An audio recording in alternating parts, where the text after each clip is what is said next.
Ooh, friends, she's brutal. It is November 1st, the day after Halloween. So I was up late, and I keep looking up. I need to look here. Look here, Jen. It's been a little bit since I did a video. Holy motherfucking shit. Like, holy shit. A lot has come up.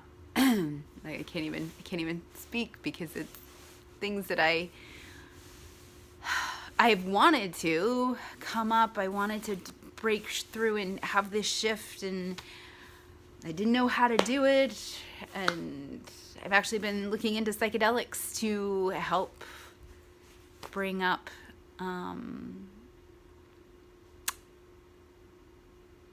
whatever it is that I have this block around.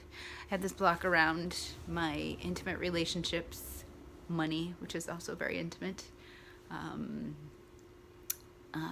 speaking my truth, being a people pleaser, keeping the peace, like, oh God, it's deep. And the biggest trigger, because I started to feel the spiral, which happens this time each year, and I was ready for it. This year, I'm like, I'm going to be on top of it. I'm going to be sure I'm taking my vitamin Bs, my Ds, making sure my magnesium, everything was in place. I haven't been doing good with eating as nutritiously as I should, and lack of movement, although I've been doing better about trying to get outside. God, this could be a long video. I'm kind of all over the place. But what I've come to realize, what has had the biggest impact in my life and how I show up as an adult in my intimate relationships, was my relationship with my oldest son's father. I don't know why. I have never thought about that. I think part of it is, so I met him when I was 16. I'll start there. I met him when I was 16, and he was 17 years older than I was. And at first it was exciting because this older man was interested in me, and I honestly didn't get a lot of attention in high school from boys.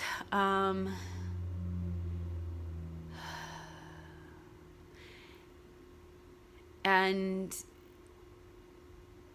had I been not afraid to speak my truth, or been afraid to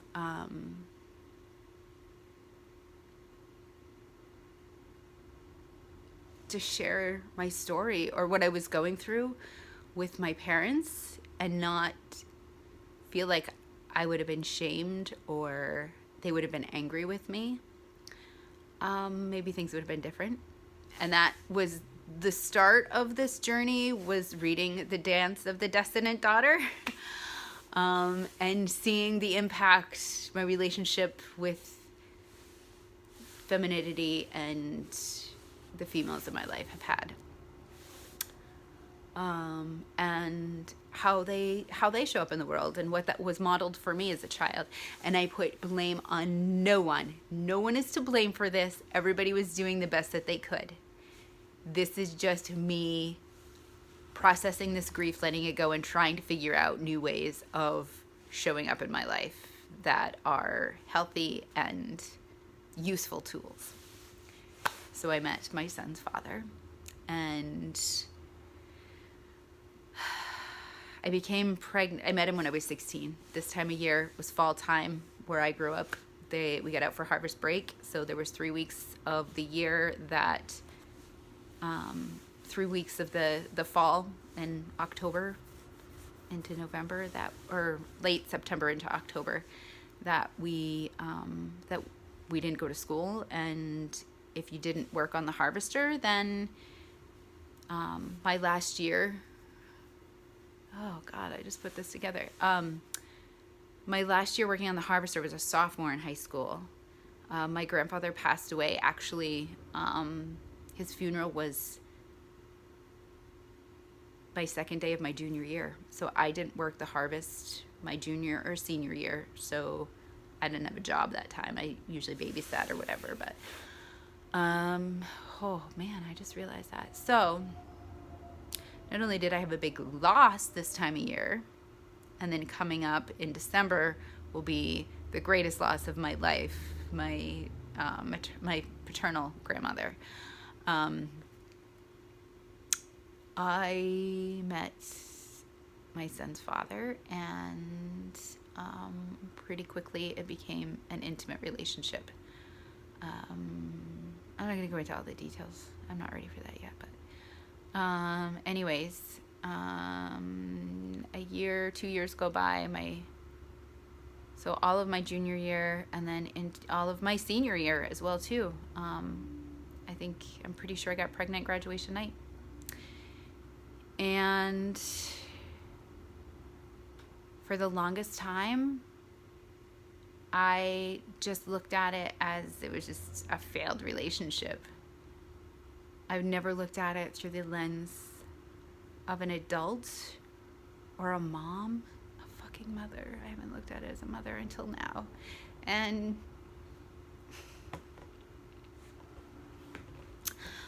my stepdaughter is 17, the same age I was. And she is really struggling with her relationship with her mom. And because I have been struggling so much with all this, I can't even just say all this. I've struggled with being a stepmom to a girl. It's truly impacted how I show. I'm a great mom to my boys. I'm an awesome mom to my boys. Although I'm looking back at things that I did with my oldest, and I'm like, oh God, I can't believe I did that. But with my daughter, I didn't know how to be a woman. I didn't know how to be like under the, I don't know how to show up without the influence of the patriarchy. Like, how do you not make her be a good girl? Like, she came into the world as a good girl. She's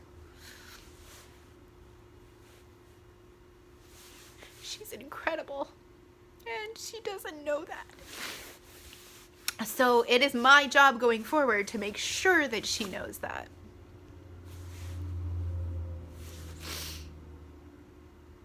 Oh, God. So this is all triggering this, like her struggling with her mom and her dad. We're both struggling with her dad and our communication with him. And I think I might have made a breakthrough with him this morning, hopefully. It's just a work in progress. We're human. It's messy. But there were a whole lot of things that I wanted to say in this video, and now I've lost my train of thought.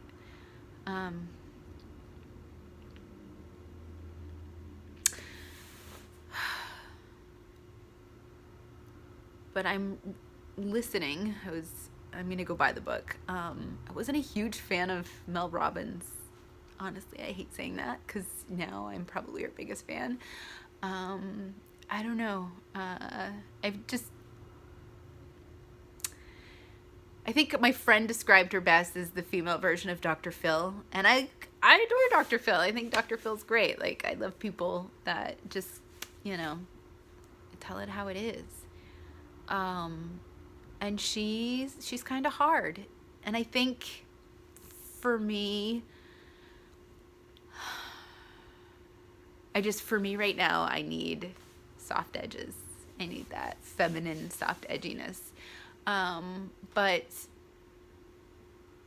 her practicality in the way that she coaches people is just so simple, direct, and right to the point. Like, and there's no judgment. Like, this shitty thing happened to you when you were in third grade. You responded this way. It was effective. So now you do it as a 43-year-old.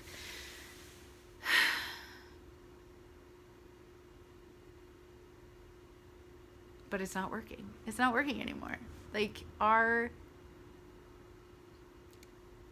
the tools and skills that we developed throughout life as young kids to manipulate our safety and control the fear as young human beings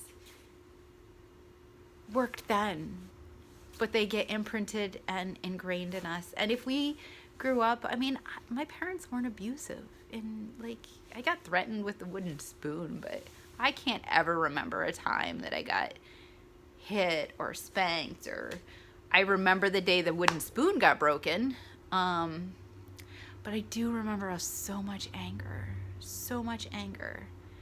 and the yelling. And I do that now, and I don't want to. Like, I don't want to, and I have all this anger inside. And so I empathize with my own mom. Like, she had her own struggles, and she was doing the best that she could. But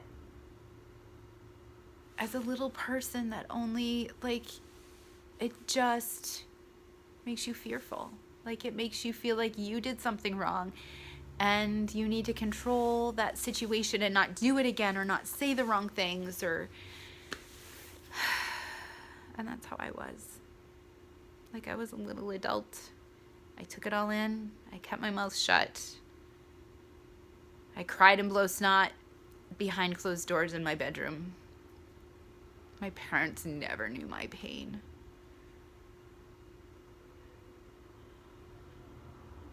They never knew how desperately I wanted to die when I was in high school, just to get away from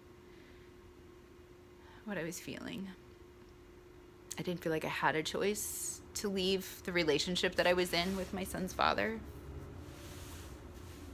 Or how to. Like, nobody told me, like, how you have a conversation, a hard conversation with, your intimate partners. But I shouldn't have had an intimate partner that was 17 years older than I was, who was 2 years older than my own father. And this was in front of my parents. I mean, granted, yeah, my mom asked me if there was anything going on, and I lied. I mean, I was logical enough that I knew it was wrong. It felt wrong, but I was, like, in too deep. Like, I don't know. And there was a part of me, I think, that denied it because I participated. Like, there were parts of it that I liked. And I never said no. I did say no a couple of times, but it got really rough and really scary. So for me,